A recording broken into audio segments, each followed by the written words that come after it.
화려하지 않아도 정결하게 사는 삶, 가진 것이 적어도 감사하며 사는 삶, 내게 주신 작은 힘 나눠주며 사는 삶, 이것이 나의 삶의 행복이라오. 이것이 행복이라오. 세상은 알 수 없는 하나님 선물, 이것이 행복이라오. 하나님의 자녀로 살아가는 것, 이것이 행복이라오. 화려하지 않아도 정결하게 사는 삶, 가진 것이 적어도 감사하며 사는 삶, 내게 주신 작은 힘 나눠주며 사는 삶, 이것이 나의 삶의 행복. 한 번 더 고백합니다. 화려하지 않아. 우리가 2021년 첫 번째 주일을 맞이해서 신년 감사 예배로 하나님 앞에 첫 번째 주일 예배를 드리겠습니다. 같이 신앙 고백하겠습니다. 전능하사 천지를 만드신 하나님 아버지를 내가 믿사오며 그 외아들 우리 주 예수 그리스도를 믿사오니 이는 성령으로 잉태하사 동정녀 마리아에게 나시고 본디오 빌라도에게 고난을 받으사 십자가에 못 박혀 죽으시고 장사한 지 사흘 만에 죽은 자 가운데서 다시 살아나시며 하늘에 오르사 전능하신 하나님 우편에 앉아 계시다가 저리로서 산자와 죽은 자를 심판하러 오시리라. 성령을 믿사오며 거룩한 공회와 성도가 서로 교통하는 것과 죄를 사하여 주시는 것과 몸이 다시 사는 것과 영원히 사는 것을 믿사옵나이다. 아멘.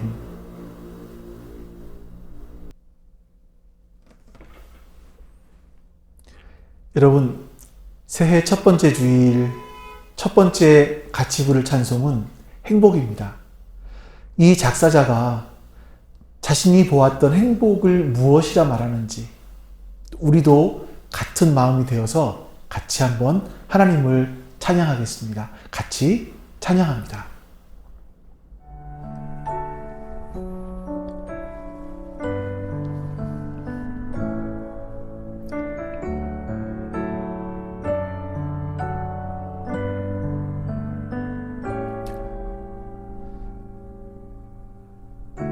화려하지 않아도 정결하게 사는 삶, 가진 것이 적어도 감사하며 사는 삶, 내게 주신 작은 힘 나눠주며 사는 삶, 이것이 나의 삶의 행복이라오. 눈물 날 일 많지만 기도할 수 있는 것, 억울한 일 많으나 주를 위해 참는 것, 비록 작은 삶 주 뜻대로 사는 것, 이것이 나의 삶의 행복이라오. 이것이 행복이라오. 세상은 알 수 없는 하나님 선물, 이것이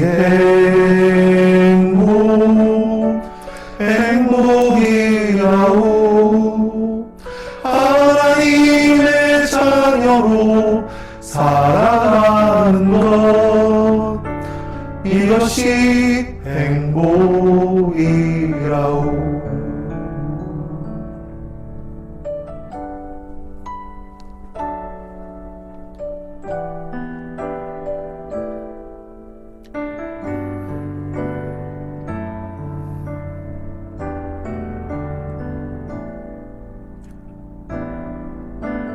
눈물 날 일 많지만 기도할 수 있는 것, 억울한 일 많으나 주를 위해 참는 것, 비록 짧은 작은 삶 주 뜻대로 사는 것, 이것이 나의 삶의 행복이라오.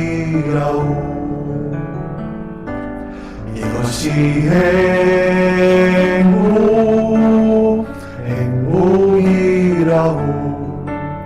세상은 알 수 없는 하나님 선물, 이것이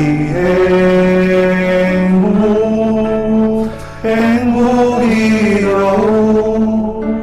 하나님의 자녀로 살아가는 것, 이것이 행복이라오. 이것이 행복이라오. 세상은 알 수 없는 하나님 선물, 이것이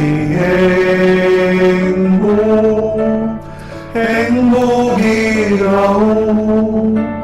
하나님의 자녀로 살아가는 것, 이것이 행복이라오.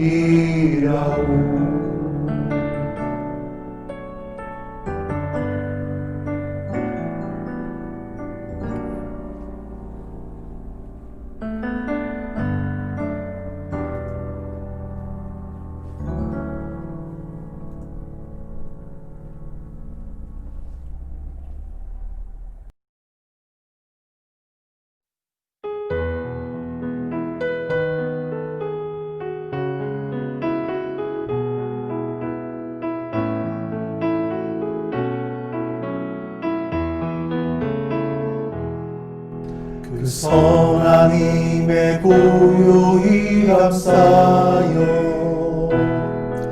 그 놀라운 평화를 누리며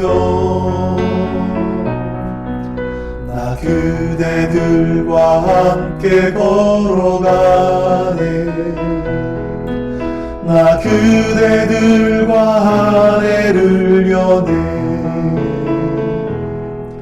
지나간 어물 어둠의 날들이 무겁게 내 영혼 짓눌러도 오 주여 우릴 외면치 마시고 약속의 구원을 이루소서. 그 선한 힘이 우릴 감싸시니 믿음으로 일어날 일 기대하네. 주 언제나 우리와 함께 계셔 하루 또 하루가 늘 새로워. 주께서 밝히신 작은 촛불이 어둠을 헤치고 타오르네. 그 빛에 우리 모두 하나 되어 온누리에 비추게 하소서. 그 선한 힘이 우릴 감싸시니 믿음으로 일어날 일 기대하네. 주 언제나 우리와 함께 함께 계셔 하루 또 하루가 늘 새로워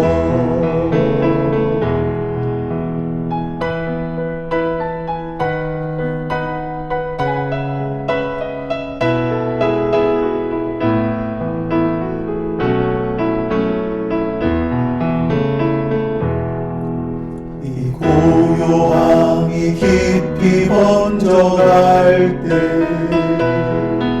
저 가슴 벅찬 노래 들리네 다시 하나가 되게 이끄소서 당신의 빛이 빛나는 이밤 그 선한 힘이 우릴 감싸시니 믿음으로 일어날 일 기대하네 주 언제나 우리와 함께 계셔 하루 또 하루가 늘 새로워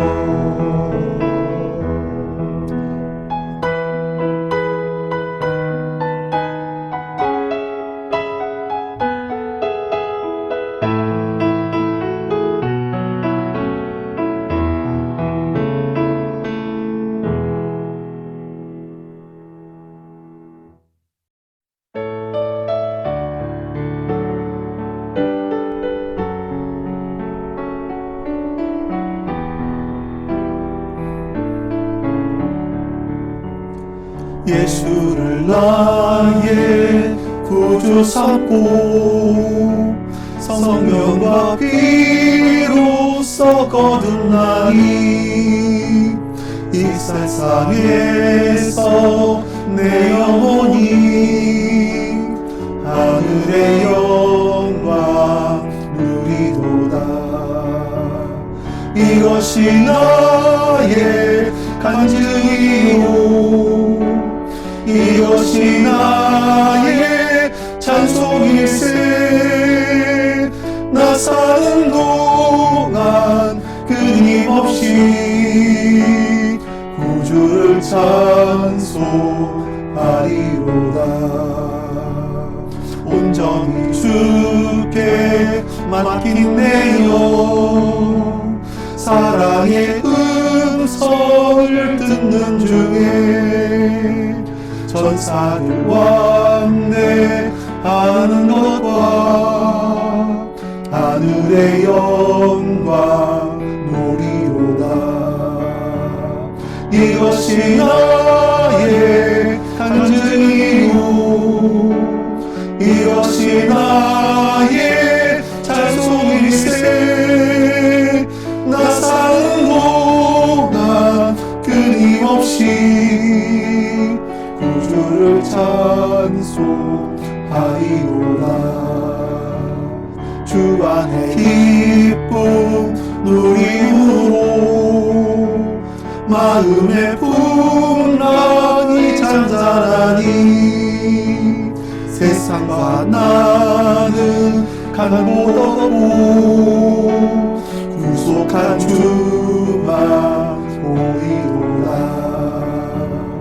이것이 나의 간증이요 이것이 나의 찬송일세 나 사는 동안 끊임없이 구주를 찬송하리로다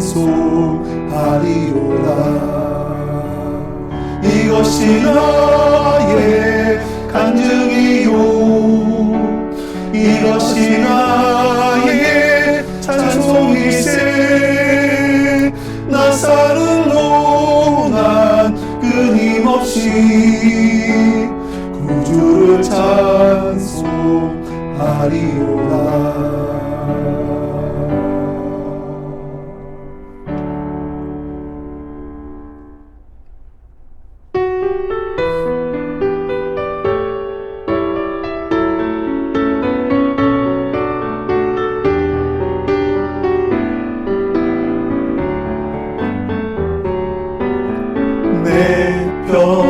평생 사는 동안 주 찬양하리.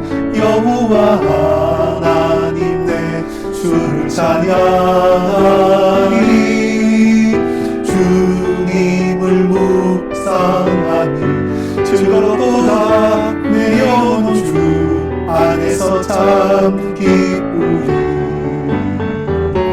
내 영혼아 주님을 송축하라. 내 영혼아 주님을 찬양하라. 내 영혼아 주님을 송축하라. 내 영혼아 주님을 찬양하라. 내 평생 사는 동안 주 찬양하리. 여호와 하나님 내 주를 찬양하리. 주님을 묵상하니 즐겁도다. 내 영혼 주 안에서 참 기쁘리. 내 영혼아 주님을 송축하라. 내 영혼아 주님을 찬양하라. 내 영혼아 주님을 송축하라. 내 영혼아 주님을 찬양하라.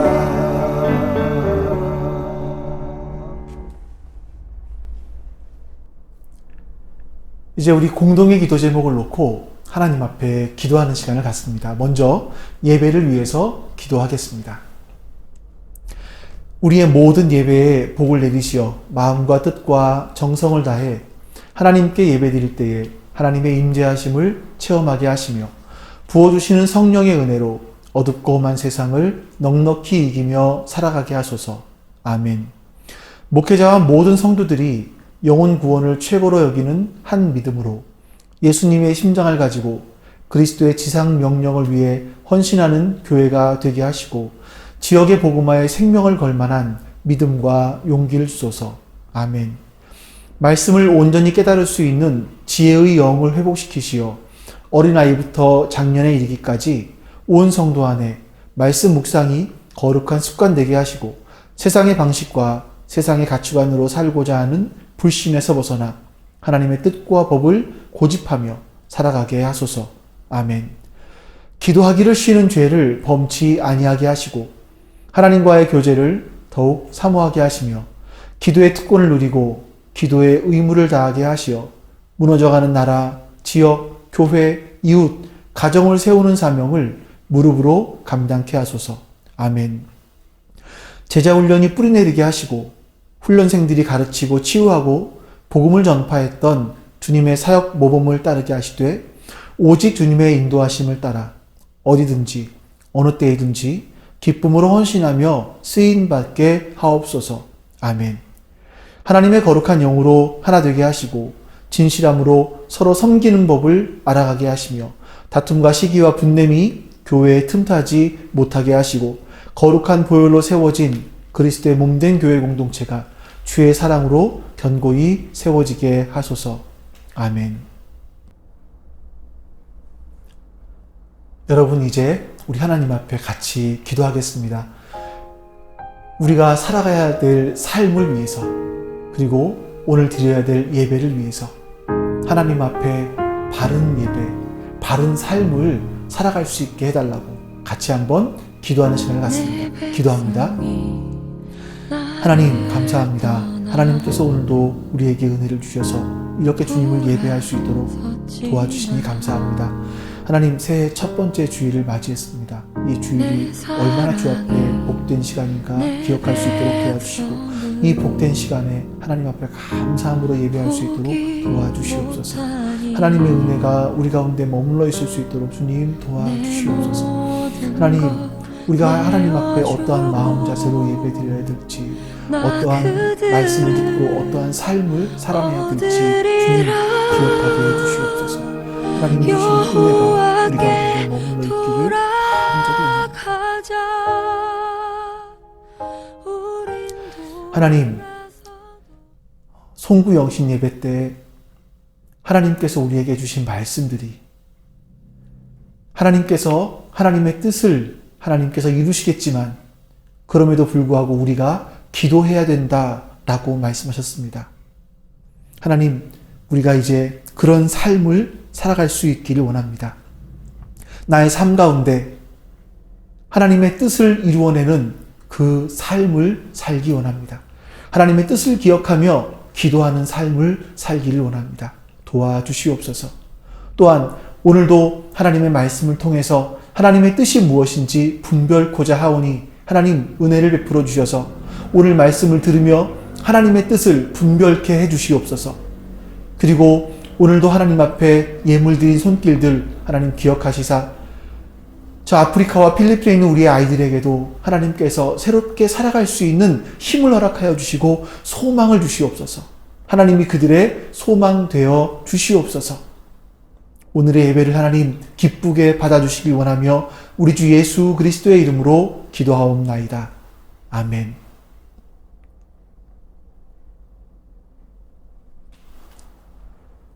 여러분, 새해 첫 번째 주일 여러분과 함께 나눌 하나님 말씀은 신명기서입니다. 요즘 우리가 같이 큐티하고 있는 말씀이기도 한데 신명기 33장 29절 말씀, 한 절이니까 같이 한번 읽어보겠습니다. 신명기 33장 29절 말씀입니다.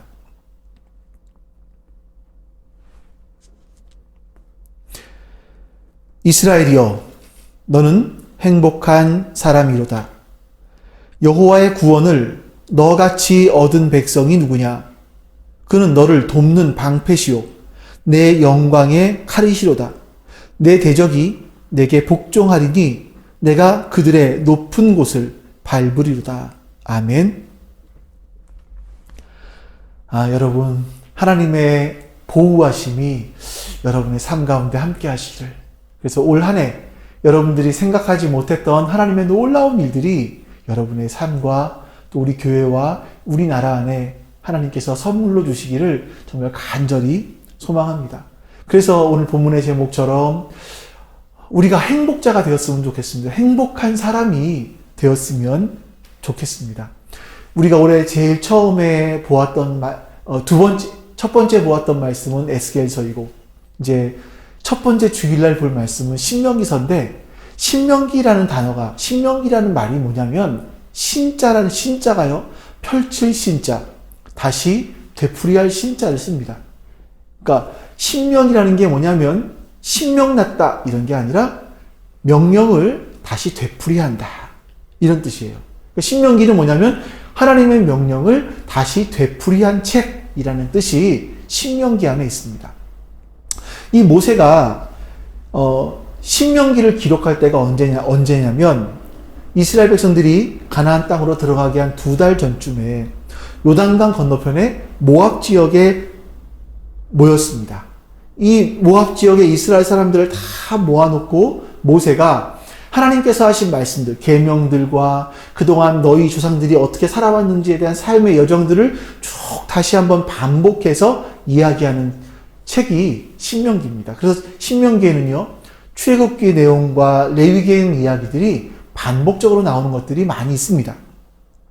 자, 모세가 하나님의 계명과 그들의 부모 세대가 살았던 삶에 대해서 다시 반복해 이야기하는 이유가 무엇인가 하면 이 사람들은 지금 모세 앞에 앉아서 쭈그리고 앉아서 하나님 말씀을 듣는 이 사람들은 출애굽을 직접 경험한 세대가 아닙니다. 출애굽을 지금 직접 경험한 세대는 모세, 여호수아, 갈렙 이렇게밖에는 남지 않았습니다. 지금 이 사람들은 그때는 어린아이였거나 아니면 이집 광야 생활을 하면서 광야에서 태어난 사람들이죠. 그리고 이 사람들을 바라보면서 모세가 참 걱정이 되는 겁니다. 모세는 하나님께서 모세야 너도 가나안 땅에 들어가지 못하고 여기서 죽을 거야 라고 하셨기 때문에 그들이 가나안 땅에 들어가서 어떻게 그 땅을 차지하게 될 것인가에 대한 걱정들이 있었죠. 그래서 지금 출애굽을 경험해 보지 못하고 하나님께로부터 직접 말씀을 듣지 못한 그 세대들에게 모세는 다시 말씀을 반복해서 하고 있는 겁니다. 이 신명기는요, 출애굽한 이후부터 부모들이 어떠한 삶을 살았나, 그 과거를 너희가 잘 회상해봐라. 너희 부모들처럼 악행과 불순종을 반복하지 말아라. 그리고 너희 앞에는 복과 저주가 있다. 이거는 너희가 선택해야 되는 부분들이야. 어떤 길을 선택할래? 나는 하나님을 선택할 거야. 라고 모세가 이야기합니다. 이게 신명기의 전체적인 주제라고 말씀드릴 수 있습니다.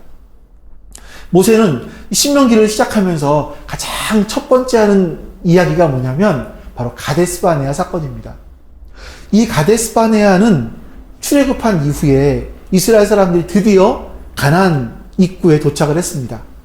가나안 땅에 들어가기 직전에 이스라엘 사람들이 좀 인간적인 염려가 되었는지 모르겠지만 가나안 땅에 정탐꾼들을 보내자라는 의견이 있었고요. 그래서 모세도 그걸 받아들여서 12명의 정탐꾼들을 가나안 땅으로 들여보냅니다. 이 가나안 땅을 정탐하고 온 12명 중에 10명은 그 땅은 너무 좋은 땅입니다. 포도가 이 정도로 큽니다. 그리고 그 땅에 사는 사람들은 너무나 큽니다. 그 땅에 사는 사람들과 우리를 비교해보니 우리는 마치 메뚜기와 같았습니다. 그 사람들이 발로 밟기만 하면 우리는 죽을 것 같은 도저히 싸울 수 없는 그 사람들이 가나안 땅에 살고 있습니다. 이렇게 말을 하죠. 이 말을 들은 백성들이 울면서 우리를 차라리 애굽으로 돌려보내라. 애굽에 이집트에 장사할 데가 없어서 우리를 이곳까지 끌고 와서 여기서 장사하려고 하느냐 하면서 모세를 돌로 치려고 하죠. 그때 여호수아 갈렙이 이렇게 말합니다. 아니다. 하나님께서 밥상을 다 차려놨어. 우리는 그냥 숟가락을 들고 뜨기만 하면 돼. 그 가나안 사람들은 우리의 밥이야. 이렇게 여호수아와 갈렙이 이야기했습니다. 하지만 이스라엘 사람들이 더 귀를 기울였고 마음에 두었던 답은 가나안 땅에 대해서 그 땅이 좋기는 하지만 그 땅에 사는 사람들이 너무나 강해서 우리는 그 사람들과 싸워 이길 수 없어 라고 말했던 그 10명의 정탐꾼들의 이야기에 더 귀를 기울였던 겁니다. 그러면서 모세에게 불평을 하고 모세를 불평하는 건 결국 하나님을 불평했던 거죠. 하나님께서는 이렇게 출애굽부터 시작해서 10가지 재앙을 보고 홍해 바다가 갈라지는 걸 보고 밤에는 불기둥이 낮에는 구름기둥이 그들 앞에 있으면서 하나님께서 그들을 인도했던 그 기적들을 보고 자란 그 세대가 하나님 앞에서 또다시 하나님을 믿지 못하고 불평하는 모습들을 보면서 하나님께서는 내가 그들에게 징벌을 하겠다 하십니다. 그 징벌의 내용은 40년 동안 너희는 광야에서 방황해야 한다. 40년이 지나야 가나안 땅에 들어갈 수 있다. 라고 말씀하신 겁니다. 바로 이 가데스바네아 사건을 모세가 처음 이야기를 합니다. 너희의 부모들이 얼마나 하나님께 불순종했는지 그 불순종의 결과로 너희가 이렇게 고통을 당하고 있다라는 것을 먼저 이야기하고 있는 겁니다. 그렇게 이야기를 하고 나서 오늘 본문의 33장, 신명기 33장에 이게 33장이 실질적으로 마지막이라고 할 수 있는데요. 34장은 모세가 죽는 장면을 이야기하고 있으니까. 그렇고요. 33장이 모세가 마지막으로 이야기하는 마치 유언과 같은 그런 장면인데 모세가 이스라엘 사람들에게 이렇게 말합니다. 너희는 행복한 사람이다. 너희는 정말 행복한 사람이다. 라고 이야기하고 있는 겁니다. 자, 여러분. 그러면 도대체 이스라엘 사람들에게 어떤 조건이 있었기에 모세는 그들을 가리켜서 행복한 사람이다. 이렇게 이야기할 수 있었을까요? 그들이 어떤 조건을 가지고 있었기에 그들을 행복한 사람이라고 했는지 한번 살펴보도록 하겠습니다. 여러분들, 사람들은 자기가 행복한지 아닌지의 기준을 의식주의 문제로 놓고 생각을 합니다. 의식주의 문제가 해결되면 그래도 좀 행복하다라고 이야기할 수 있겠죠. 우리나라 사람들이 지금 행복하지 않다고 하는 이유가 있다면 그것은 의와 식은 준비됐는데, 해결됐는데, 주의 문제가 아닐까 싶어요. 지금 젊은이들이 정상적으로 일을 해서 돈을 벌어서 집을 산다 하는 건 정말 불가능처럼 보여집니다. 그래서 사람들이 불행하다라고 이야기를 하죠. 지금 모세 앞에 앉아있는 사람들, 그 사람들의 입은 옷은 어디서 난 걸까요? 이집트에서 가지고 온 겁니다. 이집트에서 그 부모들이 입던 옷을 지금 부모가 죽고 자신들이 커서 그 옷을 물려 입은 거죠. 여러분, 하나님께서 은혜를 주셔서 이렇게 옷이 해지지 않았다? 신발이 닳지 않았다. 정말 이거를 은혜라고 사람들이 생각을 할까요? 해지지 않는 옷이 정말 좋은 겁니까? 제가 어릴 적에 중학교 다닐 때 어떤 마음이었는지 모르겠는데 부모님께 한번 검정 운동화를 사달라고 한 적이 있었습니다. 그러니까 저희 세대가 그렇게 뭐 검정 운동화를, 검정 고무신, 검정 운동화를 신어야 될 세대는 아닌데, 제가 그냥 어렸을 때 부모님의 좀 형편이 어려운 걸 알고, 제가 부모님께 효도하는 마음으로, 검정 운동화 사주십시오. 이렇게 말했던 것 같지 않은데, 아마 객기가 아니었었을까 싶습니다. 근데 어쨌든 부모님은 굉장히 좋아하시면서 철들었네? 그러면서 검정 운동화를 사주셨습니다. 근데 여러분, 이 단색, 검은 색깔 운동화를 신고 다니니까 이게 너무나 빨리 실증이 나는 거예요. 또 더더군다나 저한테는 어떤 한 가지 일이 있었냐면, 그 운동화를 신고 축구를 하다가 제가 워낙 몸치 아닙니까? 운동을 못하지 않습니까? 축구 공을 찬 게 아니라 상대편 정강이를 찼습니다. 그 정강이는 아팠겠지만 제 오른쪽 엄지발가락은 부서졌습니다. 근데 이제 치료를 제대로 못해서 이제 그 이후로 달리기나 이렇게 농구 같은 점프하는 것들, 이런 것들을 못하게 되었다고 제가 스스로 이렇게 이야기하면서 위로를 삼고 있습니다. 제가 운동을 못하는 이유로. 근데 어쨌든 저에게는 너무나 실증이 났고, 이 운동화 신고는 운동도 못하겠고 이러면서 운동화를 바꿔야 될 이유가 분명히 있었지만, 부모님은 신발이 떨어지지 않았는데 바꿔주시겠습니까? 제가 뭘 했냐면, 체육 시간에 학교를 다니면서 운동장에서 신발 뒤꿈치를 질질 끌고 다녔습니다. 그 운동화가 실증이 나서 빨리 바꾸고 싶어서. 옷 역시 마찬가지 아닐까요? 이스라엘 사람들이 지금 40년간 광야에서 같은 옷을, 사람만 바뀌었지 옷은 바뀌지 않고 살아갔습니다. 아마 모르긴 몰라도 이 옷만 봐도 진저리가 쳐졌지 않았을까 싶습니다. 먹는 것도 어떻습니까, 여러분? 이스라엘 사람들은 주식으로 만나를 먹고 살았습니다. 또 하나님께 때를 부려서 메추라기를 먹긴 했지만 그건 어쩌다 한 번이고요. 보통은 만나만 먹고 살았습니다. 만나, 이게 뭐야? 처음 그들이 보고 먹으면서, 야, 이렇게 맛있는 게 있어? 이게 뭐야? 이게 뭐야라는 뜻이 만나거든요. 이게 뭐야? 만나? 이러면서 만나라고 이름을 지었는데 40년 동안 그것만 먹다 보니까 아마 진저리가 쳐졌을 겁니다. 집은 어떻습니까? 그들은 40년간 광야 생활을 합니다.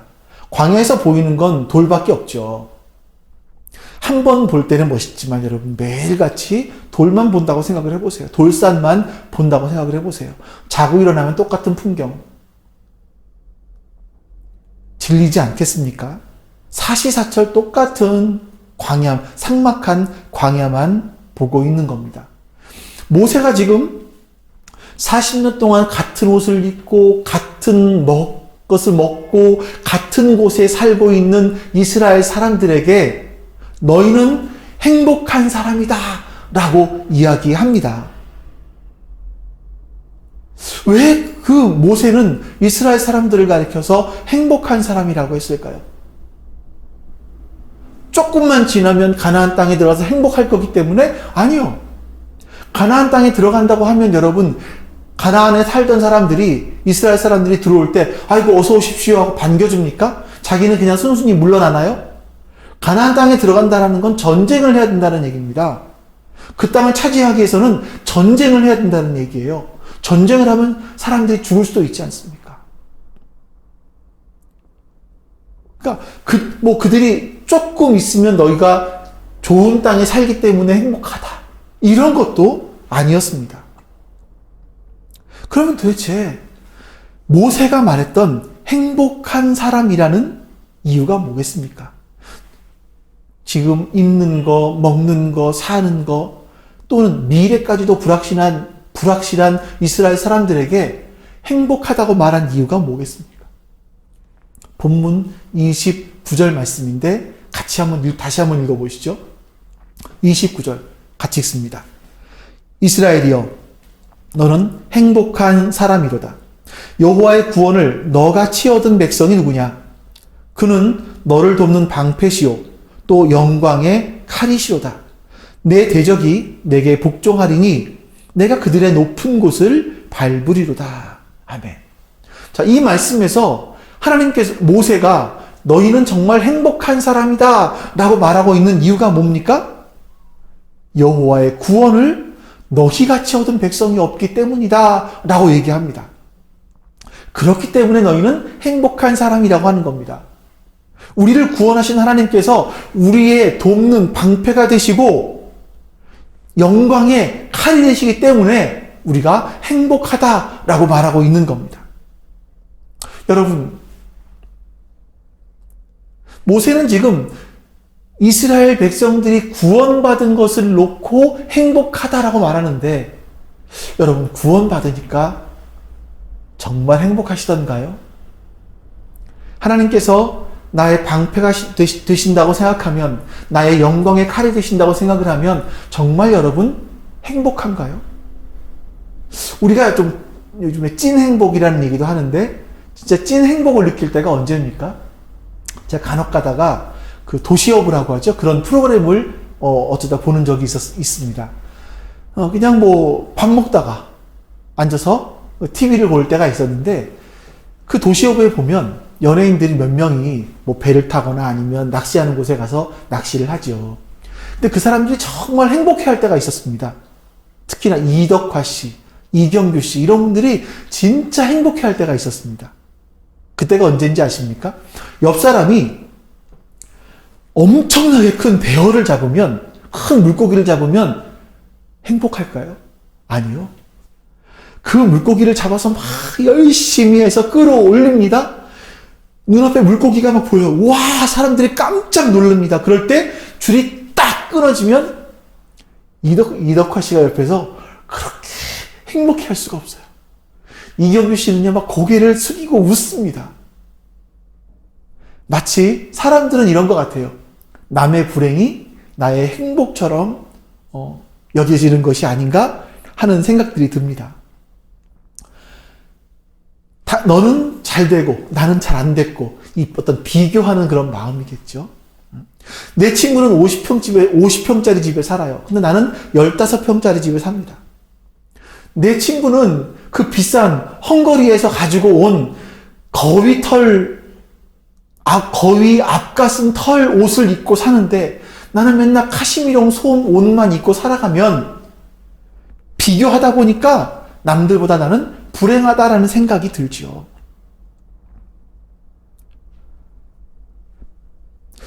반대로 내가 행복하다고 느낄 때는 좀 남들이 불행한 모습들을 봤을 때, 남들보다 내가 좀 낫구나 했을 때 사람들이 좀 행복하다는 마음이 들지 않을까 하는 생각이 듭니다. 물론 이 지구에 사는 사람들이 다 그렇게 사는 건 아닙니다. 2020년도에 유엔에서 보고한 그 세계 평화 보고서에 보면 1위를 했던 나라가 핀란드고요. 2위가 덴마크입니다. 여러분, 덴마크 예전에도 말씀드렸지만 덴마크 사람들의 특징이 있죠. 그 사람들이 주로 하는 말이 있습니다. 휘게, 이겁니다. 휘게. 우리나라 사람들이 가장 이민 가고 싶어하는 나라 1위 덴마크.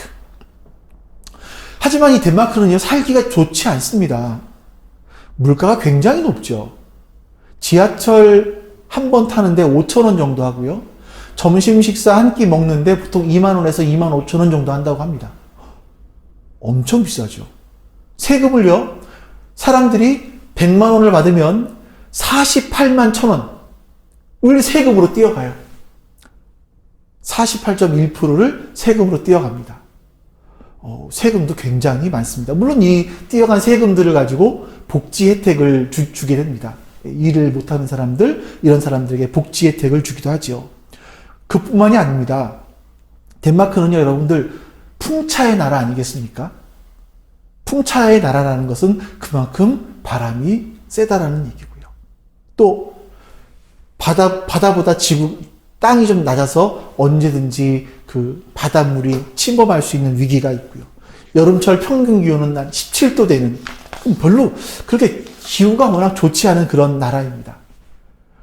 사람들이 얘기하기를 덴마크는 참 청렴한 나라다, 복지가 잘 돼 있어 행복하다라고 말하기도 하지만 실제로 덴마크 사람들이 살아가는 방식을 보면 휘게라는 생활 방식 때문에 그들은 행복하다고 생각을 한다는 겁니다. 우리는 휘게 그러면 상다리가 휘게 차렸네, 이거밖에 생각이 안 나는데, 이스라엘 사람, 덴마크 사람들은요, 이 상다리가 휘는 것이 아니라 휘게라는 뜻이 굉장히 단순한 삶, 소박한 삶, 이거를 이야기한다고 하죠. 새 것보다, 명품보다 오래된 것, 화려한 것보다 단순한 것을 이 사람들은 더 추구한다고 합니다. 그러니까 덴마크 사람들의 행복을 이야기할 때 뭐가 행복하겠냐? 크리스마스 때 잠옷을 입고 반지의 제왕 영화를 볼 때 행복하겠다. 행복할 것 같다. 좋아하는 차를 마시면서 창가에 앉아 창밖을 내다보는 것이 행복하다. 여름 휴가를 가거나 아니면 친구와 가족과 함께 휴가 때 모닥불에 앉아 있을 때 행복할 것 같다. 이렇게 이야기한답니다. 이것이 휘게의 정신이래요. 명품 롤렉스 시계를 차는 것이 아니라 할아버지 때부터 물려내려온 낡은 시계지만 그 낡은 가죽 시계를 차는 것이 행복하다라고 생각을 한답니다. 마트에서 산 비싼 과자보다 서투르더라도 집에서 만든 과자를 먹는 것을 더 행복하다고 생각을 한대요. 이게 휘게의 정신이라고 한다고 하죠. 그러니까 덴마크 사람들은요, 다른 사람과 나를 비교하는 것이 아니라 자신 스스로 나는 행복한 직업을 가지고 있어, 이거에 대한 자부심이 있다는 겁니다. 단순하고 소박한 삶을 스스로 만족하며 살아가는 것, 이것이 그들의 행복이라고 해요. 우리와 비교해 볼 때 덴마크 사람들이 훨씬 더 행복해 보이죠. 우리도 덴마크 사람처럼 단순하고 소박하고 이렇게 살아가면 행복해질 수 있을까요? 물론 지금보다는 조금 더 행복해질 수 있겠죠? 하지만 여러분, 덴마크 사람들이 2위를 하면서 행복 지수를 이야기했을 때 76%밖에 안 됐습니다. 다시 말하면 100명 중에 24명은 24명은 나는 그렇게 소박하고 단순하게 사는 것이 나는 행복하지 않다라고 생각을 했다라는 겁니다. 이 땅에 여러분, 완벽한 행복은 없습니다. 우리가 살아가는 이 세상에는 여러분, 완벽한 행복은 없습니다. 여러분, 그럼 진짜 행복한 것은 뭐겠습니까? 모세가 행복을 말하면서 너희가 행복한 사람이야 라고 말하면서 그 앞에 붙인 게 뭐냐면 구원의 하나님을 구원을 얘기하고 있다는 겁니다. 모세는 하나님께서 너희를 이같이 구원하셨으니, 이렇게 구원한 백성이 없으니 너희는 행복한 사람이다, 이렇게 이야기하고 있다는 거죠. 여러분, 정말 이 구원받은 것이 그렇게 행복할까요? 내가 하나님 나라 백성 됐다는 것이 이렇게 행복할까요? 그렇게 행복할까요? 우리가 올해 이 부분들을 계속 살펴볼 겁니다. 우리 진짜 행복한 사람은 어떤 사람인가에 대해서 많이 살펴보겠습니다. 저는 여러분들과 이제 먼저 보게 되는 것이, 우리가 그 행복한 것이 뭘까 했을 때 저는 하박국과 바울의 이야기를 여러분들에게 드리고 싶어요. 오늘 본문은 여러분들이 저를 통해서 몇 번이나 들으셨을 만한 그런 이야기들인데, 우리 하박국의 이야기를 다시 한번 보시죠. 하박국 선지자를 통해서 행복의 단초를 우리가 한번 생각해 볼 수 있지 않을까요? 우리 하박국서 3장 18절 말씀을 보겠습니다. 여러분도 지금부터 하박국서 3장 18절 말씀을 보세요.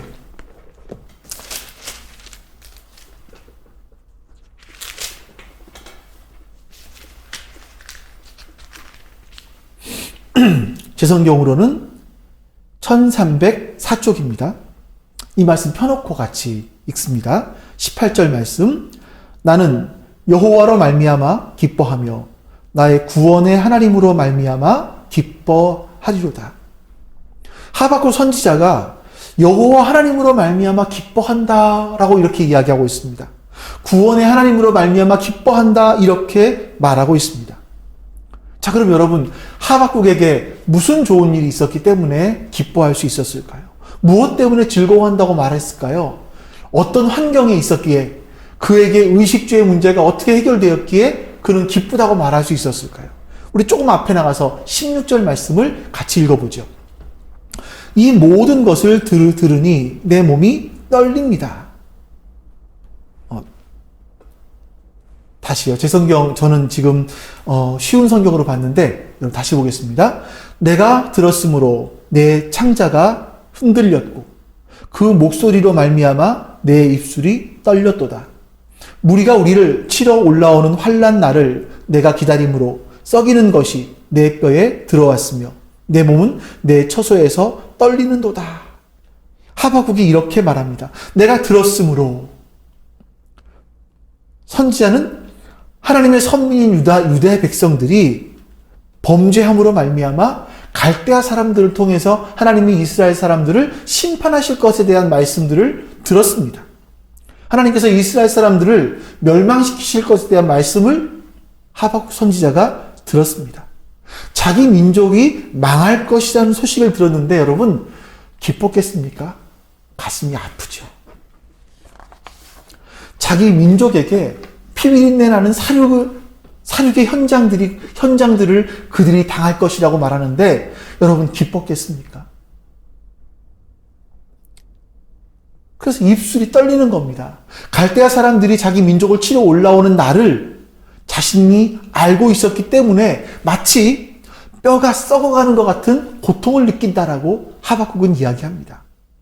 하박국은 자기 민족에게, 자기 이웃, 자기 가족에게 임할 고통의 소식을 들었기 때문에 너무나 두려웠습니다. 그리고 그 다음 17절에 이렇게 말하죠. 같이 읽어보겠습니다. 비록 무화과 나무가 무성하지 못하며 포도나무에 열매가 없으며 감람나무에 소출이 없으며 밭에 먹을 것이 없으며 우리의 양이 없으며 외양간에 소가 없을지라도. 이 말씀은 그 전쟁 때문에, 갈대아인들과의 전쟁 때문에 그들이 주로 먹었던 무화과, 올리브나무 이런 열매들도 없고 식수 대용으로 사용했던 포도주를 담그는 그 포도나무도 없고 전쟁 때문에 밭의 농작물을 다 빼앗겨 버렸고 양도 빼앗기고 소도 빼앗기고 아무것도 남는 것이 없을 것이다 라고 말합니다. 근데 그렇게 없을지라도 라는 것이라도. 그리고 이 모든 것들, 의식, 주의 문제가 다 없어졌을지라도 18절에 같이 다시 한번 읽습니다. 나는 여호와로 말미암아 즐거워하며 나의 구원의 하나님으로 말미암아 기뻐하리로다. 이렇게 말합니다. 하박국은 자신의 민족이 갈대아 사람들, 바벨론 사람들과의 전쟁으로 멸망할 것이지만 그 큰 전쟁 때문에 자신의 땅, 자신들이 사는 터전, 자신들의 땅이 황폐하게 될 것이지만 그래서 거기서 거둘 수 있는 것이 아무것도 없겠지만 기뻐한다라고 말합니다. 이유는 하나입니다. 구원의 하나님이 계시기 때문에. 구원의 하나님이 계시기 때문에. 하나님으로 말미암아 기뻐한다. 이겁니다. 지금 비록 이스라엘이 죄를 범해서 이런 징계를 받지만 이 징계 끝에 하나님께서는 자신들을 정결한 순금같이 만들어서 다시 나오게 할 것이라고 하나님의 언약하신 대로, 약속하신 대로 이스라엘 백성들을 순군처럼 거룩한 백성으로 만들 것이라고 이야기하십니다. 하나님은 지금까지 아브라함을 통해서 언약하신 그 언약들을 한 번도 어긴 적이 없으셨기 때문에, 약속을 분명하게 지켜오셨던 신실하신 하나님이시기 때문에 하박국은 기쁘다라고 말하고 있는 겁니다. 하박국이 기쁘다라고 말할 수 있었던 근거는 바로 하나님 때문이었습니다. 여러분, 제가 이렇게 설교를 하는 이 시간은 사실 굉장히 춥습니다. 여러분들은 잘 모르시겠지만 히터를 틀어놓고 하니까 이 마이크에 히터의 잡음이 굉장히 들어와요. 그래서 히터를 틀어놓을 수도 없고 그러다 보니까 좀 추울 때는요, 지금처럼 발음이 안 나옵니다. 입이 좀 굳어서 말을 제대로 할 수가 없어요. 이제 손을 계속 모으고 있지 않습니까? 이게 손이 시려워서 이러고 있는 겁니다. 근데 여러분, 저에게는요, 이러면서도 말씀을 전할 때에 하나님께서 주시는 기쁨들이 있습니다. 이렇게 여러분과 대면해서 예배 드리지도 못하고 여러분들의 표정을 보면서 말씀 전하지도 못하지만 이렇게 온라인 상으로라도 하나님의 말씀을 전할 수 있다는 것이 저에게는 요즘 참 기쁩니다. 왜냐하면 하나님은 신실한 하나님이세요. 하나님은 언약을 반드시 지키는 하나님이세요. 그래서 여러분들께 이 하나님의 언약의 말씀을 전한다는 것이 정말 저에게는 이 안에서 나오는 찐 행복이 저에게 있습니다. 자, 여러분 보세요. 바울이 그런 이야기를 하는 겁니다. 바울이 빌립보 4장 12절에 이렇게 말하죠. 찾아보세요. 지금요. 나는 비천에 처할 줄도 알고 풍부에 처할 줄도 알아. 모든 일, 곧 배부름과 배고픔과 풍부와 궁핍에도 처할 줄 아는 일체의 비결을 배웠노라. 내가 스스로 수양을 하고 절제하고 이래서 내가 자족하고 행복하게 되는 것이 아니라 하나님께로부터 어떤 비밀을 전수받았다라고 이야기하는 겁니다. 그 전수받은 비밀이 뭐냐면 하나님 안에 있을 때, 주 안에 있을 때, 주 안에 있을 때라는 겁니다. 13절에 찾으셨습니까? 같이 읽어보죠. 내게 능력 주시는 자 안에서 내가 모든 것을 할 수 있느니라. 사도 바울은요, 자신이 만족할 수 있는 비결, 자족할 수 있는 비결, 기뻐할 수 있는 비결, 행복한 비결이 있는데 그게 뭐냐면 나에게 능력을 주시는 자 안에서, 내가 능력을 주시는 자 안에 있기 때문이다. 나는 하나님을 얻었기 때문이다. 라고 지금 바울이 이야기하고 있는 겁니다. 그래서 여러분, 할 수 있는이라는 말은 할 수 있는 힘이 있는 능력이 있다. 이런 뜻인데 단순한 가능성을 말하는 것이 아니고요. 진짜 내가 하나님으로부터 능력을 받은 능력자가 된다라는 거예요. 우리가 이 말씀을 얼마나 좋아합니까? 이 말씀을 하나님께서 나에게 능력을 주시기만 하면 한 달에 100만 원을 벌다가도 300만 원 벌고 400만 원 벌고, 하나님께서 내 능력 주시기만 하면 아픈 몸도 낫고, 능력 주시기만 하면 병든 사람에게 손을 얹으면 회복되고, 우리 이런 쪽에 이 말씀들을 많이 사용했거든요. 근데 바울이 말하는 건 그게 아닙니다. 11절 말씀, 12절 앞에 있던 11절 말씀을 11절부터 13절까지 말씀을 계속 한번 읽어보겠습니다. 내가 궁핍함으로 말하는 것이 아니니라. 어떠한 형편에든지 나는 자족하기를 배웠노니 나는 비천에 처할 줄도 알고 풍부에 처할 줄도 알아. 모든 일, 곧 배부름과 배고픔과 풍부와 궁핍에도 처할 줄 아는 일체의 비결을 배웠노라. 내게 능력 주시는 자 안에서 내가 모든 것을 할 수 있느니라. 아멘. 그러니까 여러분, 바울이 지금 한 말은 이 모든 것 앞에 나왔던, 내가 모든 상황 가운데 기뻐할 수 있다, 만족할 수 있다라고 했을 때 그 모든 것 앞에 나온 가난한 상황, 부유한 상황, 배고픈 상황, 배부른 상황, 넉넉한 상황, 궁핍한 상황, 이 모든 것 속에서도 나는 만족할 수 있다, 자족할 수 있다, 이렇게 말을 하는 거예요. 그렇게 자족할 수 있는 비결이 뭐라고 합니까? 바울 자신에게 능력을 주시는 자 안에서. 내가 나에게 능력을 주시는 자 안에 있으면 나는 어떠한 상황 가운데도 자족할 수 있다, 만족할 수 있다, 기뻐할 수 있다, 행복하다라고 말하는 겁니다. 여러분 꼭 우리가 기억해야 될 것이 그겁니다. 하나님이 능력을 주시면 돌덩이가 떡덩이 되는 것이 아니고요. 내가 살아계신 하나님 안에서 올바른 관계 속에 있기만 하면, 그래서 내가 하나님을 얻기만 하면 모든 환경을 넉넉히 이길 수 있다라는 겁니다. 진짜 거기서 하나님이 주시는 행복이 있다라는 겁니다. 우리가 오늘 처음 부른 찬송이요. 화려하지 않아도, 우리가 화려한 삶을 얼마나 꿈꿉니까? 근데 화려하지 않아도 정결하게 사는 것이요? 가진 것이 적은데 감사하면 행복하대요. 내게 주신 이 작은 삶이지만 나눠줄 때 행복하대요. 이게 진짜 행복이래요. 내 삶에 눈물이 나는데 이 눈물 나는 것 때문에 기도하는 것이 행복이래요. 억울한 일이 많지만 주님을 위해서 참는 것이 행복이래요.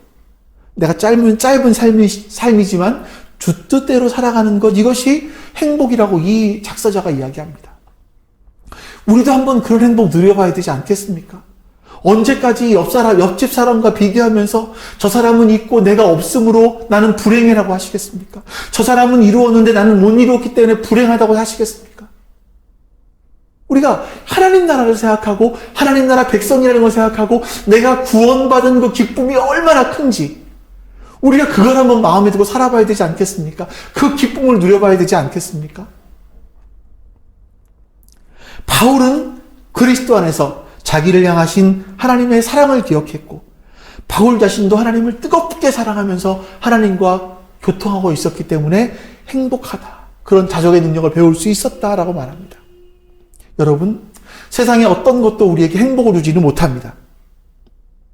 남들과 비교해서 절대 우리는 행복할 수 없습니다.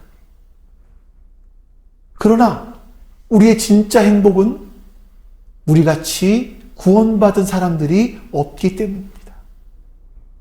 이것이 성경에서 우리에게 말씀하고 있는 행복입니다.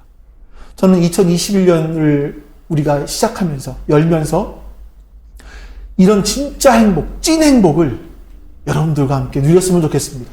내가 구원받은 것이, 하나님의 사람 된 것이, 하나님의 말씀으로 살아내는 것이 얼마나 행복한 일인지 여러분과 제가 배워가고 알아가고 누리는 삶을 살았으면 좋겠습니다. 자, 우리 이제 1분간 하나님 오늘 나눈 말씀들을 기억하시면서 우리 하나님께서 오늘 나에게 무엇라 말씀하시는지, 또 우리가 어찌 살아가야 될지를 기억하면서 우리 마음으로 드리는 예배 기록하겠습니다.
자, 이제 여러분들, 우리가 다짐했던 그 말씀들을 기억하면서, 하나님께서 오늘 나에게 주신 말씀들을 기억하면서 같이 기도하겠습니다. 같이 기도합니다. 아버지 하나님, 감사합니다. 오늘도 하나님 주신 은혜가 우리 가운데 머물러 있기를 원합니다. 주님, 복 내려 주시옵소서. 하나님 말씀대로 살아가는 것, 하나님과 동행하는 것, 그것이 행복임을 배웁니다. 하나님, 세상의 것들과 세상의 누구와 비교해서 우리가 행복할 수 없음을 하나님 배웠습니다. 하나님 얻은 것, 하나님께서 나를 구원하신 것, 그리고 나의 삶이 결국 하나님께로 갈 것을 기억하며 하나님 감사하게 해주시옵소서. 행복하게 해주시옵소서. 행복한 삶을 살아갈 수 있도록 도와주시옵소서. 하나님 감사합니다. 우리가 진짜 행복한 것이 무엇인지 오늘 말씀을 통해서 보았습니다. 우리의 행복은 누구누구와 비교해서 그 사람들보다 조금 더 나아진 것으로 행복해질 수 있는 것이 아니라 진짜 행복은 하나님을 얻은 것, 하나님과 동행하는 것, 하나님께서 나의 하나님이 되어주신 것, 그리고 내가 이 땅에서의 삶으로 끝나는 것이 아니라 하나님 나라 백성으로 영원히 하나님과 함께 할 수 있다는 것, 그것이 바로 우리의 행복임을 배웠습니다. 주님, 이제 그것을 알고 또 안 것처럼 살아갈 수 있게 해주시옵소서. 이 땅에 마치 지푸라기와 같이, 불에 살라들 지푸라기와 같이 사라질 것들에 우리의 목숨을 걸지 않게 해주시고, 우리의 마음을 두고 살아가야 될 것이 하나님 나라임을 기억하는 그런 삶을 살게 해주시옵소서. 내가 구원받은 하나님 나라 백성임을 기억하며 살게 해주시옵소서. 여호와는 내게 복을 주시고 너를 지키시기를 원하며, 여호와는 그의 얼굴을 내게로 비추사 은혜 베푸시기를 원하며, 여호와는 그 얼굴을 내게로 향하여 드사 평강 주시기를 원하노라. 아멘. 이제는 우리 주 예수 그리스도의 은혜와 그 크신 하나님의 사랑하심과 성령 하나님의 도우심 교통하심이 이제 2021년을 하나님과 동행하는 진짜 행복자로 살기 원하는 모든 하나님 백성들 머리 위에 지금부터 영원토록 함께 하시기를 간절히 축원하옵나이다. 아멘.